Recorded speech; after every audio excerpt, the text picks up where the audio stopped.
Dear students, welcome to INICET May 2024 Pathology paper recall. So if you generally analyze this paper, so this paper has certain deviations from the previous years, like recent papers. The first thing, as you all know, that it is divided this thing into blocks. The paper was divided into blocks, and many felt that it is actually a very nice thing, so that the time management, constantly the time management was there throughout the session. So many felt that is a welcome move. And also, if you could see, like we were used to like big clinical scenario based questions, and so lengthy answer. The paper is lengthy. That was the thing usually told by the students. But now this paper is relatively moved a little from this lengthy paper.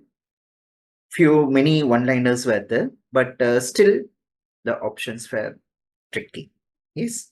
So as usual, it is mixture of some totally new questions. There are some questions which are totally new questions. And like as expected, there are a lot of questions from the high yield topics like previous year topics were there.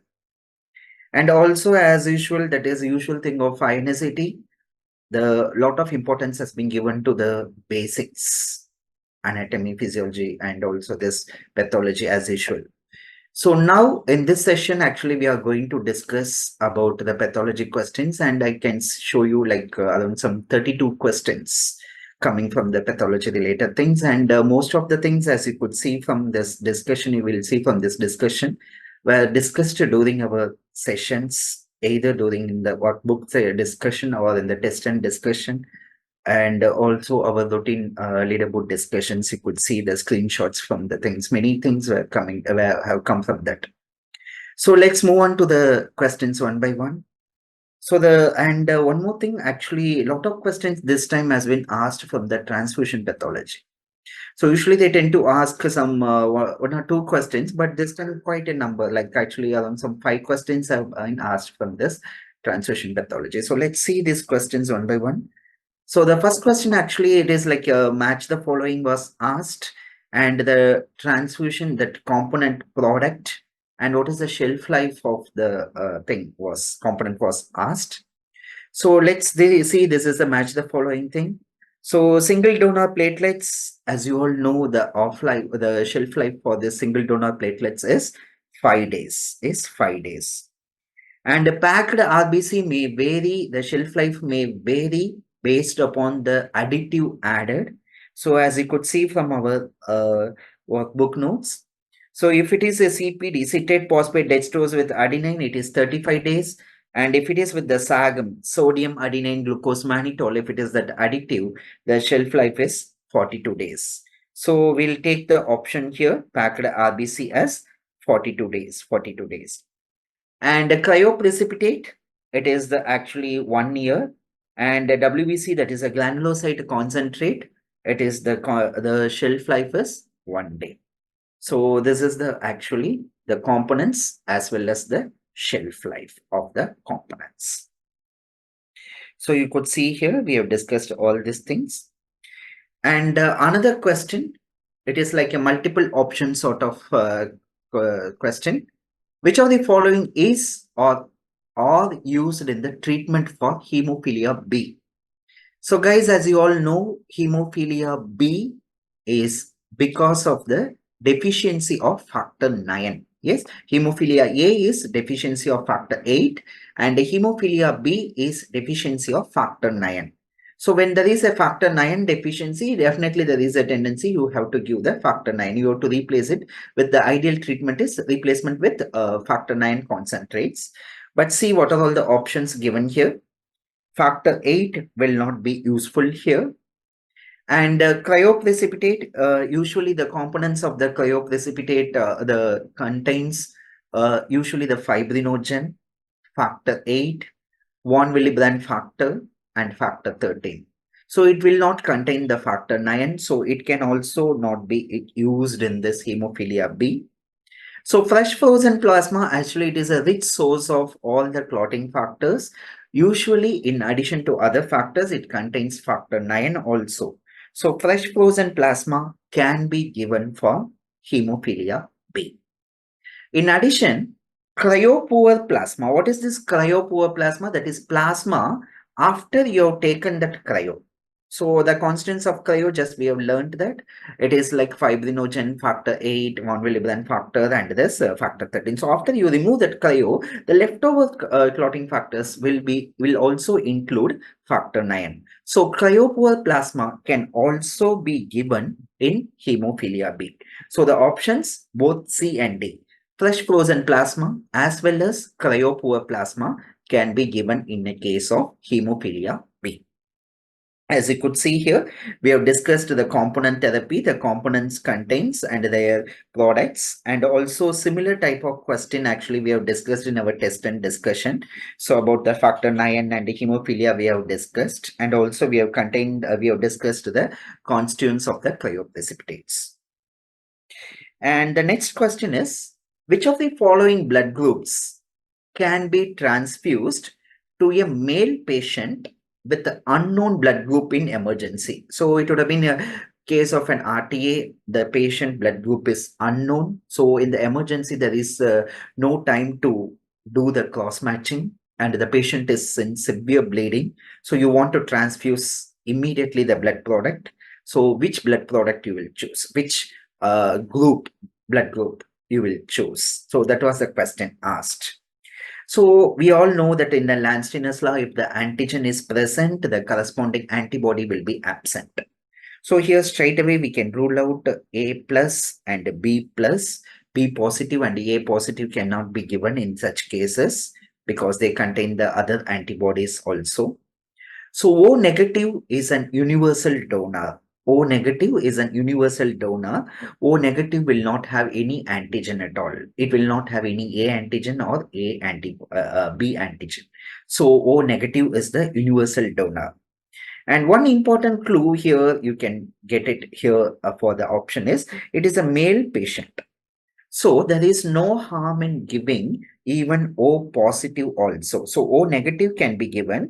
In addition, O positive can also be given in male patients. If this patient would have been a female patient, if you give RH positive blood, there is a chance of RH sensitization and anti-D antibodies can develop, and this can interfere with the pregnancy, like leading to erythroblastosis vitalis and all those things.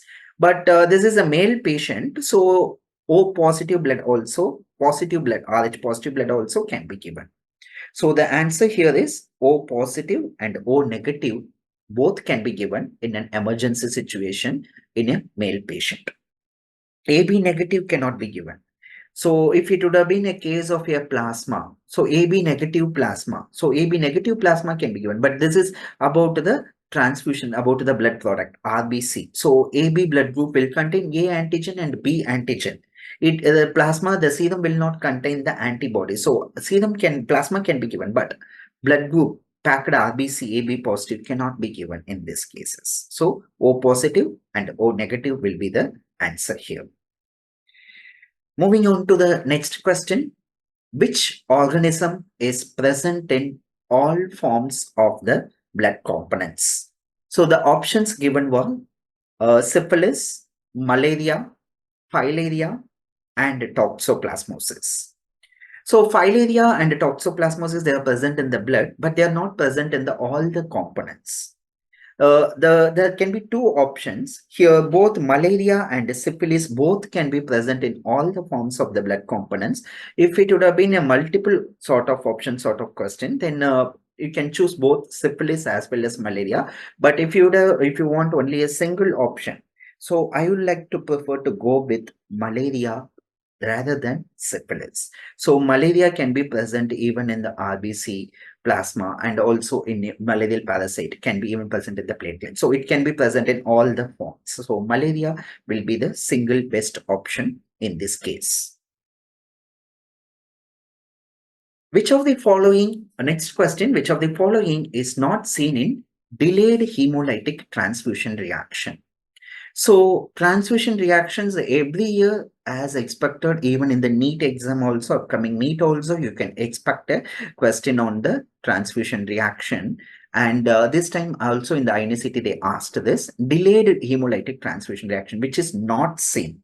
So usually they are fond of such things, all of the following except not. So only before the exam, actually, we used to stress that to read the stem of the question carefully. So whenever there is any hemolysis, so the keyword here is the hemolysis. So whenever there is any hemolysis, naturally there tend to be raised indirect bilirubin. So that was true. That is true. So there will be tend to increased indirect bilirubin. And obviously during hemolysis, the LDH lactate dehydrogenase levels is going to be raised. So this is also going to be seen. The third option is failure to increase in hemoglobin post-transfusion. So you are doing the transfusion. Even after the transfusion also, if the patient HB levels is not increasing, that means what you have to think? You have to think that, okay, some amount of hemolysis is occurring. Because of that only, the blood product which I am transfusing is not able to raise the hemoglobin. So failure to rise in hemoglobin even after the transfusion should always make you to suspect this transfusion, hemolytic transfusion reaction. So that is also a right option that is seen in delayed hemolytic transfusion reaction. If you can see the last option, cola colored urine after 2 hours of transfusion, that is a catch point here.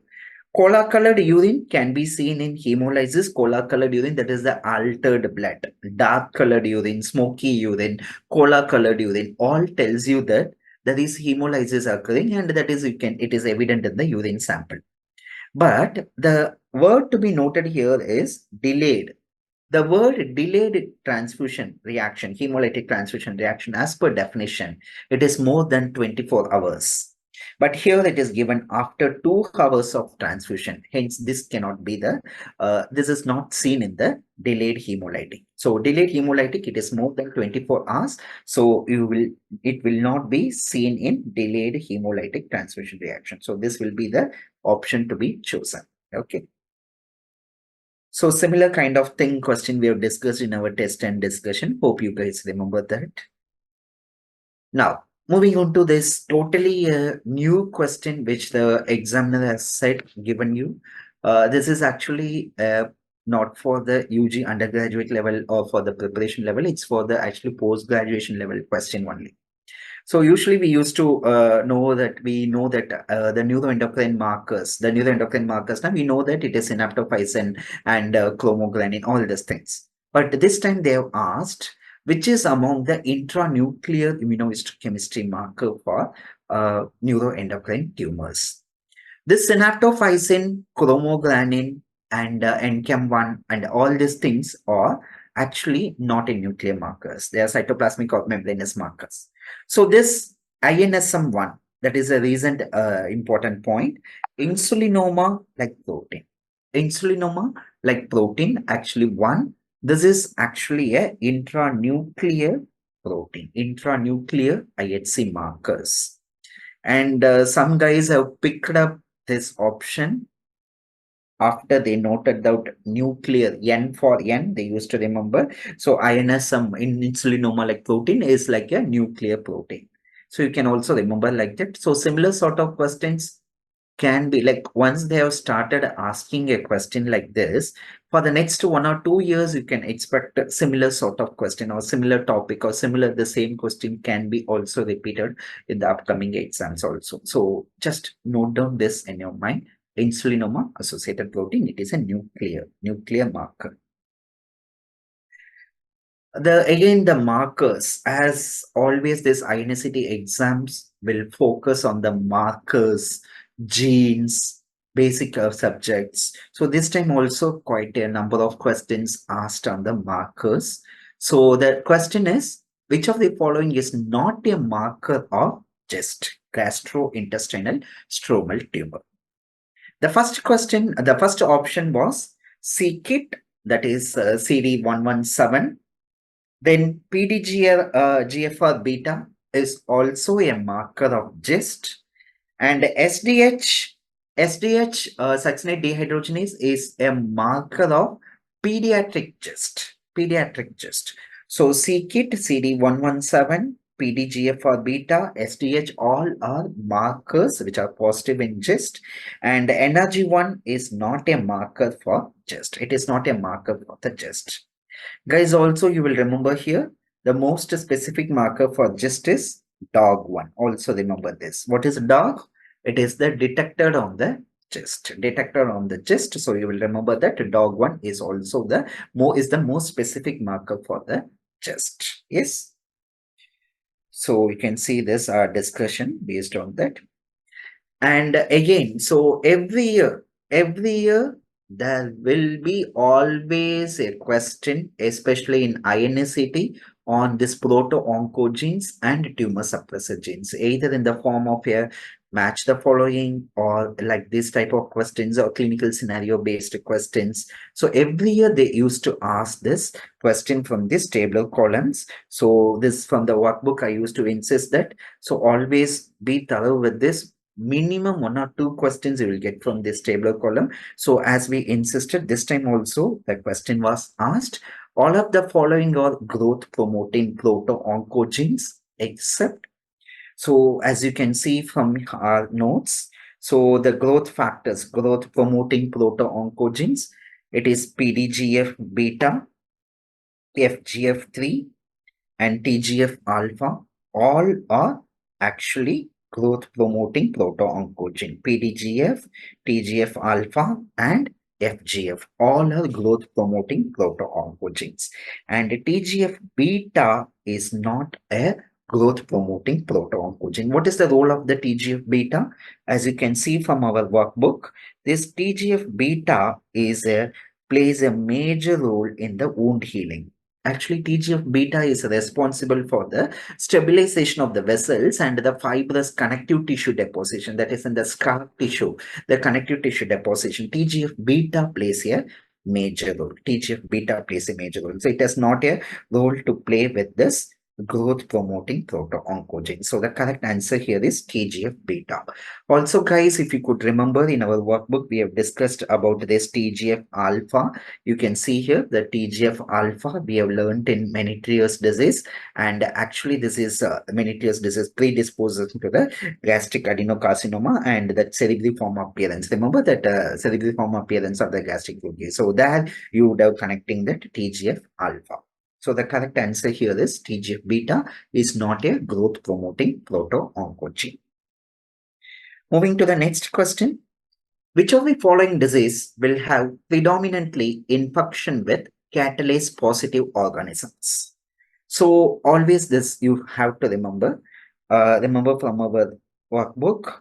So NADPH oxidase actually during that respiratory burst converts this oxygen into superoxide and all the free radicals, and the hypochlorite ions are formed, and these hypochlorite ions only kill the bacteria, will be killing the bacteria. So what happens in chronic granulomatous disease? This chronic granulomatous disease, actually there will be a recurrent infections of gram-positive or catalase positive organisms. You can see from our notes, it is a recurrent infections by catalase positive organisms. So why not catalase negative? Because the catalase negative organisms will produce hydrogen peroxide. This catalase negative organisms will produce this hydrogen peroxide. This hydrogen peroxide will be directly converted into hypochlorite ions. So there is catalase negative organisms are destroyed even in NADPH oxidase deficiency, that is in chronic granulomatous disease, catalase negative organisms are killed in the body. Why? Because catalase negative organisms produce the hydrogen peroxide, which by itself can be converted with acted upon by myeloperoxidase and can get converted into hypochlorite. But in chronic granulomatous disease, catalase positive organisms are not eliminated. So this we discussed during our session. So the same question was asked here. So predominantly infection with the catalase positive organisms, it is chronic granulomatous disease. And guys, you will remember the screening test for this chronic granulomatous disease, that is NBT test, nitroblue tetrazolium test, and dihydrorhodamine test also. That is the one of the specific test you will remember. Then another favorite topic of the examiners, that is the vasculitis. As I told, this time also one question, one or two questions of vasculitis have come, and this time they are fond of asking that Kawasaki disease. So which of the following is not a feature of Kawasaki disease?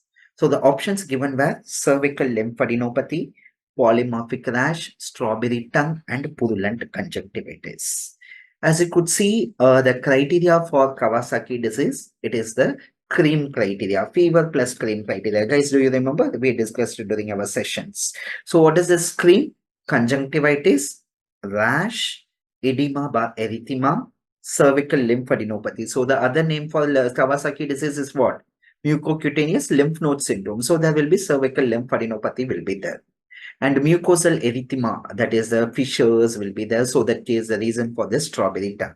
So as you can see here, cervical lymphadenopathy can be seen, polymorphic rashes can be seen, strawberry tongue can be seen, conjunctivitis can be seen, but it is a non-purulent conjunctivitis. So if you can see purulent conjunctivitis, usually it tells you that it is an infectious cause, and bacterial conjunctivitis only usually will be that giving you that purulent discharge. So Kawasaki disease, which is a vasculitis, will not be giving a purulent conjunctivitis. So purulent conjunctivitis will not be seen in a Kawasaki disease. Yes. Then moving on to the next question. So which of the following is not true about Hodgkin lymphoma? Not true about Hodgkin lymphoma. So moving all to all the options. Reed-Sternberg cells or B cells derived? Yes. RS cells are characteristically they are B cells, and they are positive for CD15, CD30, and a PAX5. PAX5. And of the all the types of the Hodgkin's lymphoma, nodular sclerosis is the most common type, and it involves the mediastinum. And Hodgkin's lymphoma usually will not usually presents as a cervical lymph node enlargement commonly, and it is Walde's ring is not the commonly affected one. So if this Walde's ring and other things, now you will usually think of a non-Hodgkin's lymphoma. So Hodgkin's lymphoma will not involve the Walde's ring predominantly, as the first or the most common presentation will not be there. So this is not true about the Hodgkin's lymphoma. So as you could see here from our discussion, we have discussed the different types and what is its most common in this thing. As you can see here, we have discussed nodular sclerosis. It is the mediastinal involvement is the most common presentation. You can see from here from our notes. Nodular sclerosis, mediastinal involvement is the most common presentation. Yes. And also about the other things also we have discussed. Moving on to the next question. Identify the following crystal which is seen in alkaline urine, which is seen in the alkaline urine. And a picture similar to this was given in the exam as told by you people. So what is this crystal and what is the shape of the crystal? And it is in the alkaline urine. So what you will think? And as you can see from our workbook, so alkaline urine, we have discussed this triple phosphate or struvite crystal will have this typical coffin lid shape as discussed from our notes. So you can see this, the similar sort of same images given here, these crystals with this coffin lid appearance, So it is a triple phosphate, magnesium, ammonium, calcium phosphate, that is the struvite, usually in an alkaline urine or urinary tract infections, especially with the protease organism. So we'll be giving, you can see this crystals like this triple phosphate. So it is the answer is triple phosphate or struvite crystals. The next question is, which of the following feature cannot be used to differentiate between apoptosis and necrosis? Apoptosis and necrosis. So let's see one by one the options here. Coming from the last, intact plasma membrane. That is a very important point. In necrosis, the membrane is destroyed. In apoptosis, the membrane is intact. This is the main reason why in necrosis there will be inflammation and apoptosis there will not be any inflammation. So this is an important point which can differentiate apoptosis and necrosis. Intact cell organelles can be seen in the earlier part of apoptosis. Even in the later part, these organelles will be packed into the apoptotic bodies. But in necrosis, these organelles are destroyed. Organelles are destroyed. So this is also a point to differentiate between necrosis and apoptosis. Coming to the cell shape, altered cell shape. Necrosis, what happens? Necrosis is characterized by the cell swelling, whereas apoptosis, cell shrinkage as well as the chromatin condensation. So altered cell shape is also a feature to differentiate apoptosis and necrosis. Coming to enzymatic degradation, yes, enzymes are involved both in apoptosis as well as in necrosis. In apoptosis, the enzymes involved, we all know that it is a caspase and that endonucleases. Whereas in necrosis, also this protease, lipase, all this enzyme degradation is there. So enzyme degradation can occur both in apoptosis and necrosis. So this is a feature common for both apoptosis and necrosis, and that that enzymatic degradation cannot differentiate in apoptosis and necrosis. Other features are used to differentiate, whereas this cannot be used to differentiate the apoptosis and necrosis. Yes, so you can see from here. The next question is, a pregnant female had the history of painful genital ulcer last year, and that ulcer was resolved later. Now her 18-month-old child presents with a vesicular rashes. The smears were taken from the base of the ulcer and show the similar picture. That is, this is the Xanth cell they have seen. So pregnancy, genital ulcer, and the Xanth cell. What is the most likely diagnosis? It is a very easy question for all of us. So it is the herpes simplex virus 2. So as you can see here, what are the 3 points I told you? 3M you will remember in case of herpes simplex. So it is mainly the 3M. What are the 3M? We discussed during our class. Molding, nuclear molding, that is this jigsaw puzzle appearance. Nuclear molding, multinucleation. Multiple nucleus will be there, and also margination of the chromatin. Margination of the chromatin. That is, what is this margination of chromatin? The nuclear material will be moving to the periphery. Nuclear material will be moving to the margins, chromatin. So 3M, molding, multinucleation, margination. You can see here this molding is there, and also this molding is there, and also multinucleation and nuclear chromatin margination. So this is Xanth cell herpes simplex virus. Moving on to the next question. All of the following are features of parvovirus B19 infection except. So every year parvovirus, one question is being asked.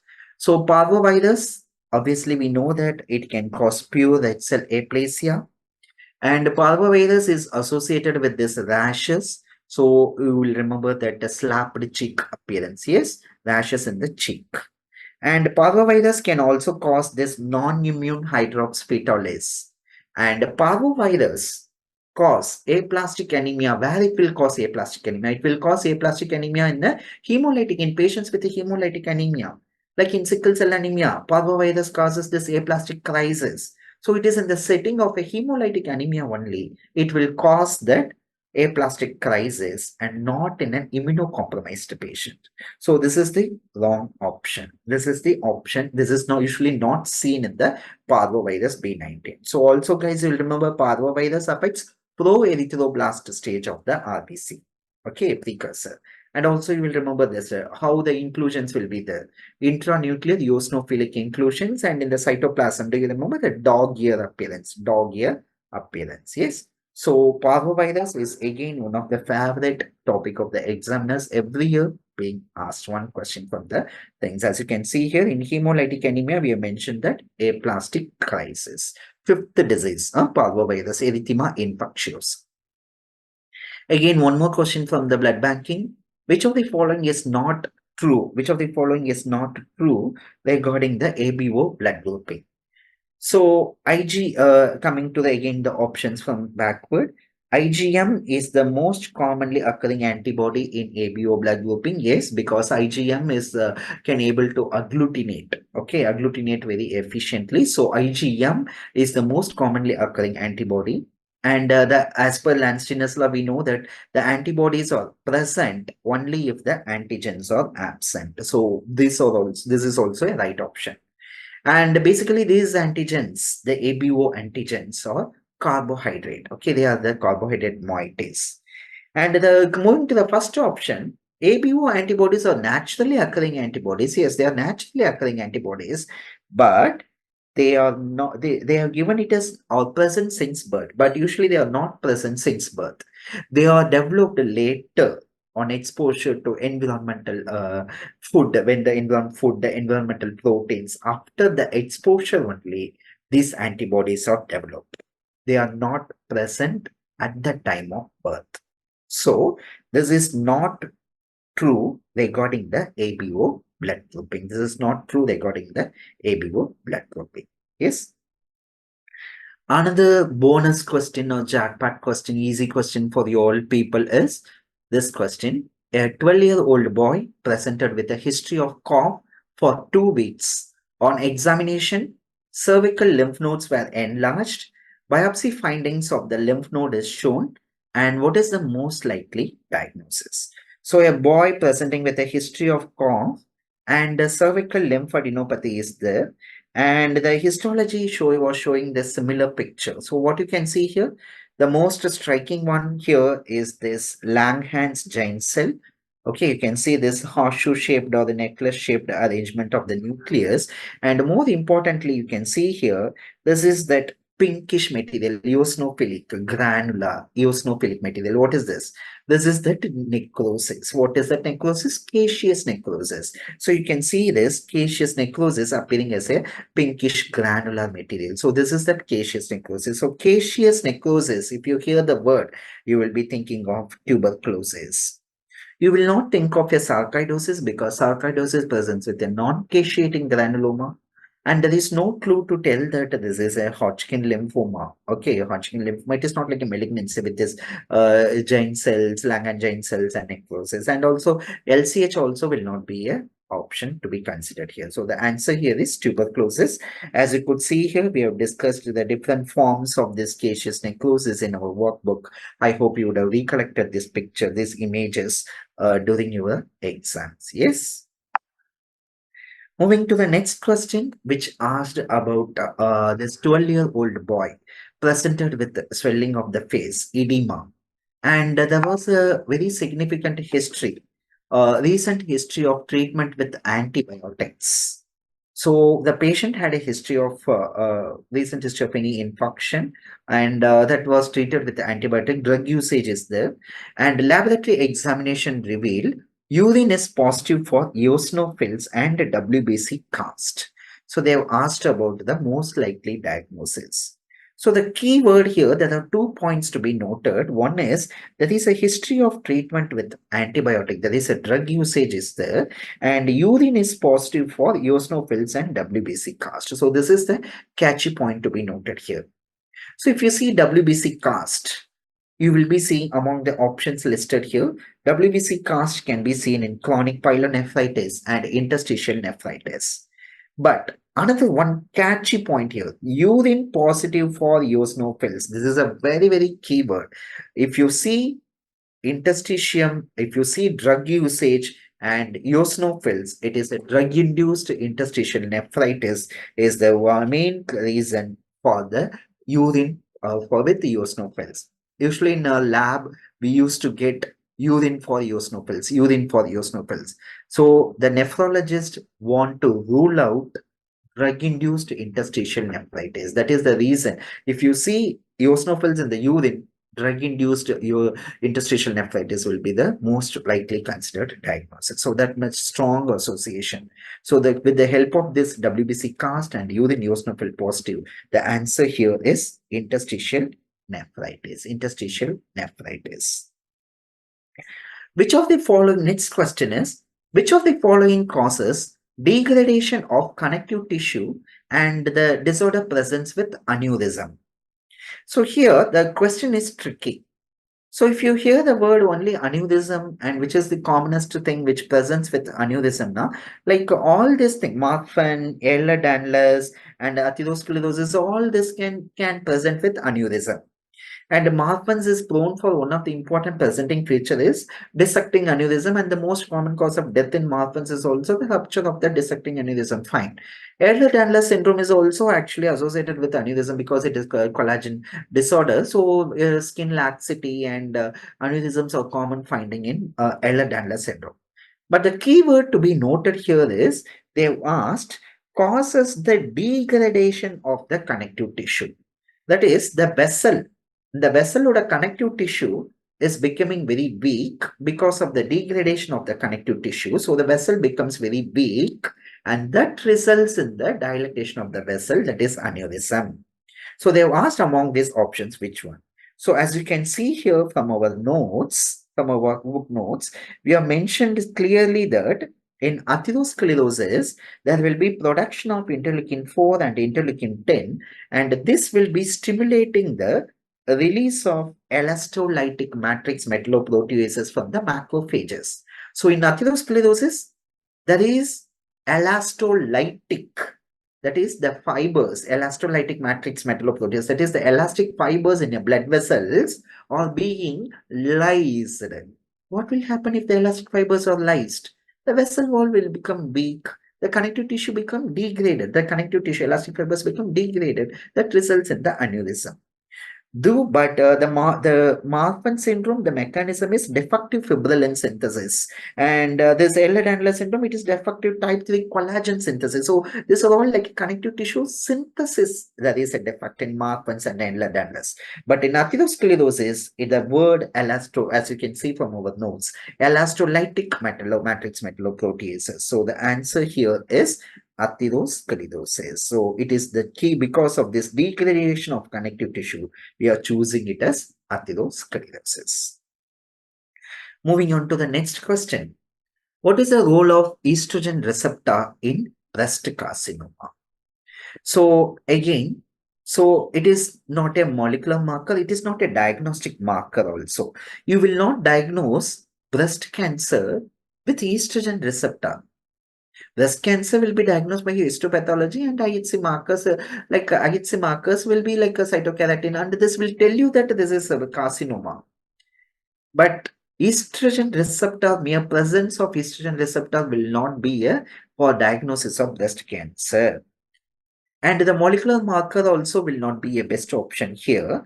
The two answers, prognostic marker and a predictive marker, both will be applicable here. Estrogen receptor, though some will extend to some extent, it can tell the prognosis of the patient. Like you have the molecular classification of the breast cancer. 3 types, no? ER positive, HER2 positive, triple negative. So based upon that, like we can say the prognosis. But the most important role of this estrogen receptor is it predicts the response to the treatment. You want to start tamoxifen. You want to know whether the patient will respond to the tamoxifen treatment or not. So the appropriate answer here is the estrogen receptor is a predictive marker. It predicts the response to the treatment in case of a breast cancer. If there are multiple options to be chosen, both predictive and a prognostic marker can be chosen. But if you want to choose one option, now the primary aim of this estrogen receptor, actually, that is to detect is to detect the response to the treatment. That is, it is a predictive marker. Fish. Every year again, there is a question on this molecular techniques. Fish. Fluorescent in situ hybridization can detect all of the following except. Guys, you will easily, I know that you would have easily cracked this question because many questions we have solved during our leaderboard and also the routine classes also using this fish. So deletion, you remember one question we solved with the Dejard syndrome. So deletion, fish can detect deletion also. Amplification, fish can detect amplification also. I hope you remember the question we solved in NMIC amplification in neuroblastoma. I showed you one picture, fish picture. So NMIC amplification, fish can detect. So amplification also it can detect. And translocation, yes, as in CML we have discussed, Philadelphia chromosome translocation between I and 22. Fish can detect this translocation also. But the point mutation is one area where the fish cannot detect. It is like a point mutation. So fish cannot detect the point mutation. Instead, it can detect deletion, amplification, and translocation. It cannot detect the point mutation. Point mutation. So you can see here the exact word we have given in our workbook: microdeletions, translocation, gene amplifications. So fish can detect the same ditto they have asked in the exam. A 48-year-old female presented with a hoarseness of voice, neck swelling. The excision of the lesion was done, and the histopathological examination showed amyloid deposits. So, which of the following is the cell of origin for the lesion? So, I know every one of you would have cracked this question because it is a very easy question for all of you. So, the patient presenting with a hoarseness of voice and a neck swelling, midline, somewhere saying that midline was there. So, it is a thyroid swelling, and the very important clue to the in this question is the histopathological examination showed amyloid deposits. So thyroid swelling plus amyloid, the first and only thing that will come to your mind is what is that?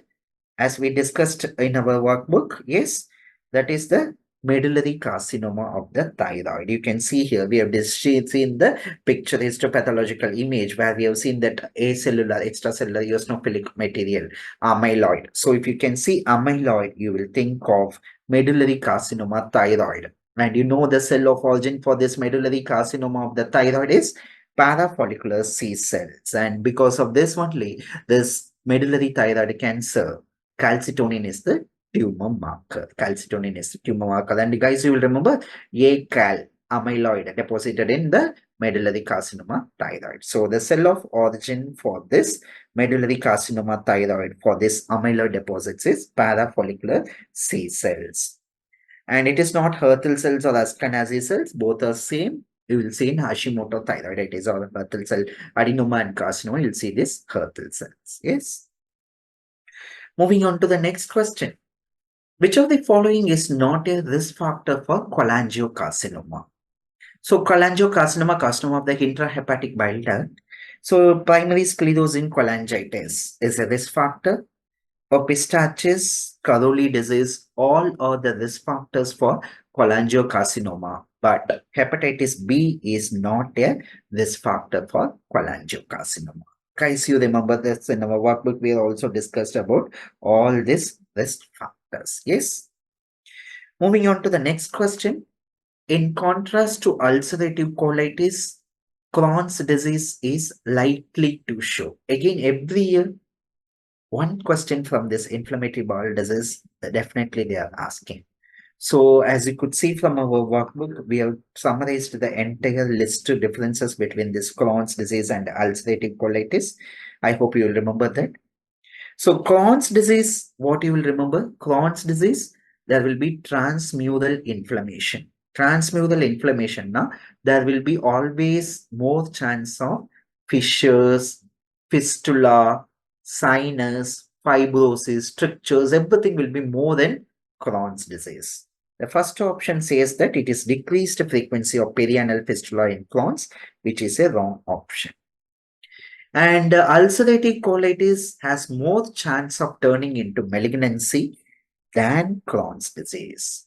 Ulcerative colitis has more chance of turning into malignancy. And obviously, when you hear the word Crohn's, you will also remember skip lesions. Crohn's disease is prone for skip lesion. Continuous lesions are seen in ulcerative colitis. So all the three options are wrong. And the Crohn's disease is likely to show daily hematochezia is seldom. Daily hematochezia is more commonly seen in ulcerative colitis than in Crohn's disease. Okay, so daily, this is the option to be chosen here. And this is the image, this similar sort of image they have given. In which of the following layers? So in which of the following layers does the process of calcification occurs?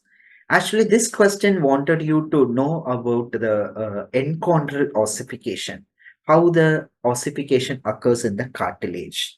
So similar sort of image given as per you guys, like as per you were saying that it was a hyaline cartilage, then cartilage, then invasion into the bone. So you can see here these zones. So in the zone A, that is the cartilage is initially formed, cartilage formation occurs. And in the zone B, the cartilage matures, the cartilage matures. So zone A, the cartilage is formed, the zone B, the cartilage is maturing, and zone C, the cartilage is hypertrophying. The cartilage cells are increasing in the size.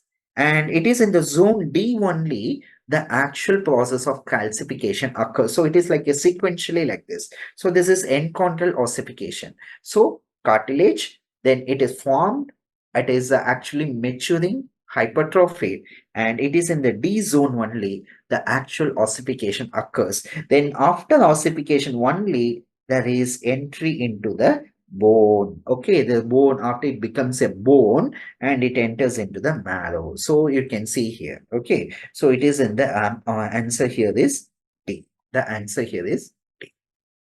Another question asked is like the instrument which you have seen from our UG, even from your physiology, you would have seen this instrument, that is Salis hemoglobinometer. So they have asked which is not a part of the Salis hemoglobinometer. So usually the Salis hemoglobinometer, there will be some N by 10 HCl will be the N by 10 HCl. So that will be in a bottle like this, and usually it will be having this comparator, and the hemoglobinometer tube will be there, and you will be having a small pipette, stirrer, brush, and the hemoglobin pipette will be there. So the answer given here is option A, which had this comparator that can be seen in Salis hemoglobinometer, and this hemoglobin tube, the readings here in the hemoglobin tube, you can see here, it is like in the 2, 4, 6, 8. So it is the hemoglobin tube, that is the B, that is also can be seen. And the C, that is stirrer, is also seen. And hemoglobin pipette will not have any bulb. You can see here, hemoglobin pipette will not have any bulb. The answer, the image that was given to you had a bulb with a red bead, that usually characteristic of this RBC pipette. Okay, so RBC pipette will have a bulb with a red bead, but the hemoglobin pipette will not have a bulb. So this is not a part of a Salis hemoglobin. No? Okay. Moving on to the next very important and very easy question for all of you. Which of the following is the histopathological image of adenocarcinoma? So there were some 4 images given and they asked you to choose the adenocarcinoma. So adenocarcinoma, all of you know that it is a glandular formation. You can see adenona, the word is gland. So you can see all the glands are like this, round glands like this thing. So this is the correct image of the adenocarcinoma. And what is this first image? Where you can see the malignant squamous cells. These are the malignant squamous cells. And you can see this world. What is this thing? This is all the keratin pearls. So if you can see the keratin pearls, what is the diagnosis? That is the squamous cell carcinoma. Squamous cell carcinoma. And what is this image? This is a characteristic image of the small cell carcinoma, where you can see the small blue cells, and you can see the cytoplasm is very scanty. So this is small cell carcinoma. This is small cell carcinoma. And you can see here when the tumor occurring in this nesting pattern, the tumor cells, when they are arranged in nest, you will be thinking of carcinoid. So this is basically the different types of lung tumors. Okay. So, and they asked about adenocarcinoma, that is this glandular formation. I hope you will remember the picture we discussed in our workbook also. So adenocarcinoma, TTF1 and an APSIN positive. Hope you guys remember that point also. Yes. Then the next question is, all of the following are seen in G6PD deficiency except, yes, what will happen because of deficiency of glucose 6-phosphate dehydrogenase? There will be absence of NADPH. So the NADPH will not be there. If NADPH is not there, then red cells or body cannot cope up with the oxidative stress. RBCs will be easily going for hemolysis. So there will be presence of oxidative stress also will be there. And some people were saying bite cells and blister cells in where options were there. And that is also can be right. And Heinz bodies also can be seen in G6PD deficiency. And guys, please remember, G6PD deficiency is a inheritance is X-linked recessive disorder. So in a X-linked recessive disorder, males are affected, commonly affected, and females are carriers usually. So males and females equally will not be affected here. So in G6PD deficiency, which is an X-linked recessive disorder, males and females are not equally affected. So that is the wrong option. That is not seen in G6PD deficiency. Yes. So you can see here we all discussed about all these points. Then this is one graph actually. You people were saying that Kaplan-Meier graph about that CD4 and CD8 levels in different phases after the transplantation. And they were asking you about the role of CD4 and CD8 in the graft rejection and graft survival. So to solve, leave about the graph, the common thing you have to know here is both CD4 and CD8 cells actually are detrimental to the graft. So what will happen? CD8, the level cytotoxic T cells. So if the CD8 levels increases, definitely they are going to damage the graft. Later therapy targeting the CD8 can be efficient to circumvent that mechanism, but CD8 cytotoxic T cells plays a role in graft rejection. Yes. CD4 helper cells. If the CD4 cells are going to be increased in a graft, they are going to increase the immune system. Both they are going to activate the direct pathway and indirect pathway involved in the graft rejection. So CD4 cells, increase in the CD4 cells are going to activate the immune system because CD4 cells, they are helper cells. They will activate the immune system. So if the immune system is activated, it is going to activate the direct and indirect pathway involved in the graft rejection. So both CD4 cells and CD8 cells plays a role in the allograft rejection. Decrease in CD4 and CD8 ratio. If the CD4 cells are reduced and if CD8 cells are increased, therapy can be targeted by eliminating the CD8 cells. But both CD4 and CD8 plays a role in graft rejection. Please remember that. So there are three types of graft rejection: hyperacute, acute, and chronic rejection.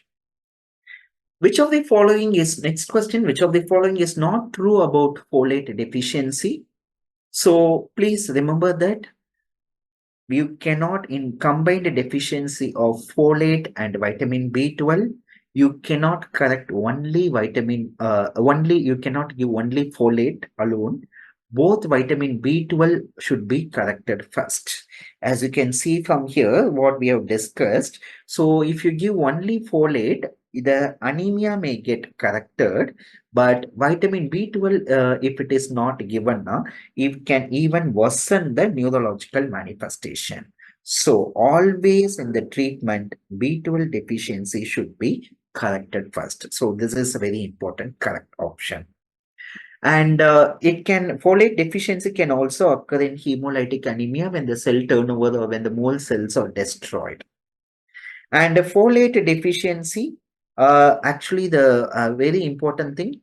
So only folate deficiency can increase in the homocysteine. And methylmalonyl-CoA, vitamin B12 deficiency can cause, vitamin B12 deficiency can cause increase in homocysteine as well as increase in methylmalonyl-CoA, increase in the methylmalonyl-CoA. Vitamin B12 deficiency can increase, increase homocysteine level and increase methylmalonyl-CoA. Whereas folate deficiency causes only increase in homocysteine. So the option here, if they would have given it as increase in homocysteine and normal methylmalonyl-CoA, if the option, if it would have been given like this, as some of you were saying like this. So if they would have given like this, increase in homocysteine and methylmalonyl-CoA, it is seen in folate deficiency. It is seen in folate deficiency. But obviously the wrong option here is folate supplementation should be started after confirmation of the pregnancy to avoid neural tube defects. Please remember always the folate supplementation should be started before the conception. That is a very, very important point. That is a very, very important point.